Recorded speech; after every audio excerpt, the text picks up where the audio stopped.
Hey everybody, I'm holding this skull right here as a reminder that one thing that we all share with other animals is mortality. And a lot of times you see skulls in medieval artwork, and that's because it's a symbol and a reminder of mortality.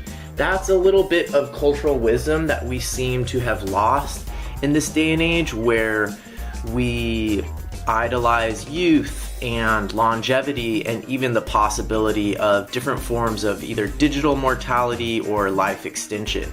And I think mortality is actually a really important thing to reflect on.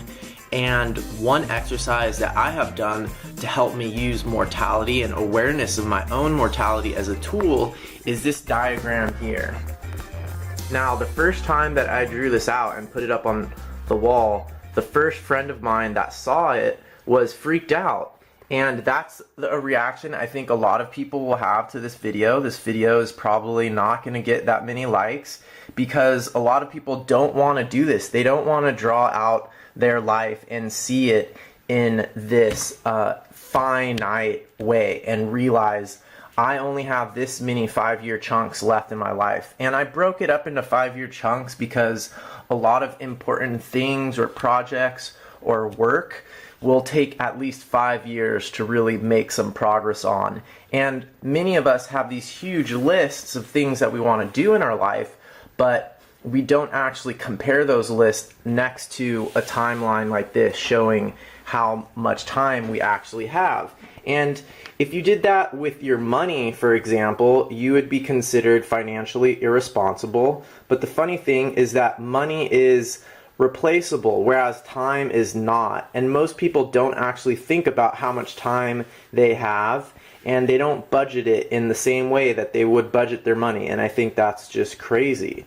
So what I did here was, you can see I started at age 15 and did these chunks where I broke it up into 5-year periods. And so I also was able to do a little bit of reflection, not just forecasting. So I wrote in some of the important stuff that happened to me during those time periods and what was really important. So for example, like where I was living, where I moved to, getting back into nature, discovering nature journaling, my own personal journaling, self-awareness, emotional intelligence, some relationship stuff that I've learned about. And then these long arrow trajectories show some of the through threads in my life. And so you can see a very big one here that I'm projecting starting. So this is the 5-year period starting in 2014. And this is where a whole lot has happened in my life during this period. And a lot of my main things that I'm doing now have started during this period. And you can see, for example, my life's work being one of the main ones. I started to discover that, I would say, probably in 2013. And then that's being a through thread all the way down to here. And I only made it up to, I was only able to fit up to age 80 on my page, and that'll be the year 2064. 2064. And that could sound ominous, or that could sound utopian, depending on how you view the future.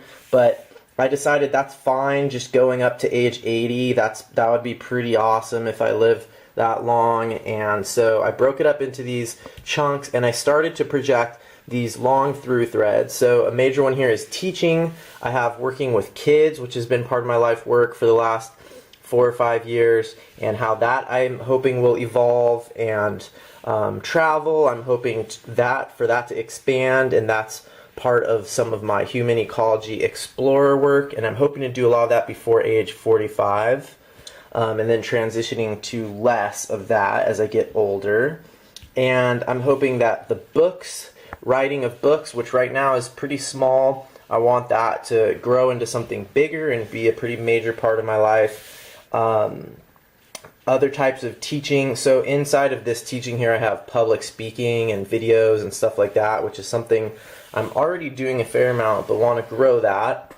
And I kind of combined all these different things into one, but relationships, family, community, love, and friends is all something that I have here and recognize as an important thing, and I have that getting bigger as I get older, because I think that is an important thing as you get older. And then over here I have written down some of the things. I've had this up on my wall for a while, And over here I have a couple things of what are important values that I want to follow in my life, or things that I want to achieve. So to make useful and meaningful creations, whether that's artwork or educational videos or whatever, to make beautiful things, that's the same. To learn, to love, to connect, create, and share useful and meaningful ideas, to travel, to live in community. And I've used this page sort of up on my wall as just, and I keep it up on the wall over there, usually on top of one of those. But the whole idea with this project is just to be a little bit realistic in my relationship with time, and to think about, by putting this on paper, it helps me think about what are the things that are important and what are the things that are not important. And I think I'm gonna talk a little bit more about mortality in the future, and I hopefully we'll review the book The 5 Regrets of the Dying, because there's so much that we can learn from people who are dying, and what they regret, and what they wish they had done, and what they wish they hadn't done. And we can apply those things to our life. Because if we just keep living our life in this reactive way, it's almost like being an animal. You're not really sure why you're doing things or what the meaning behind those things is. So by having this piece of paper just on my wall, it's not like I'm necessarily going to be able to mastermind my whole future, and then I'm going to have to stick to all the things that I said I would do. But just by having this piece of paper on my wall, it helps me put things into perspective.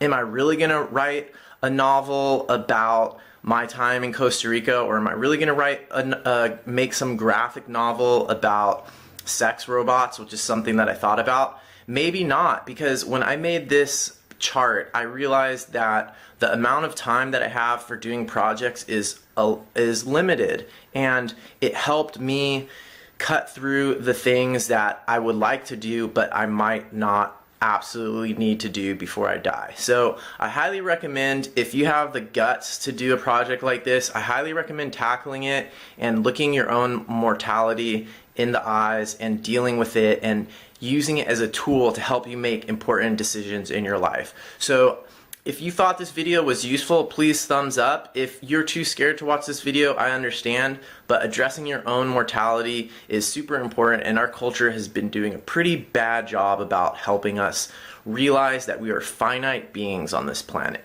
Alright, I hope that video wasn't too much of a downer for you, and I'll talk to you later. Bye.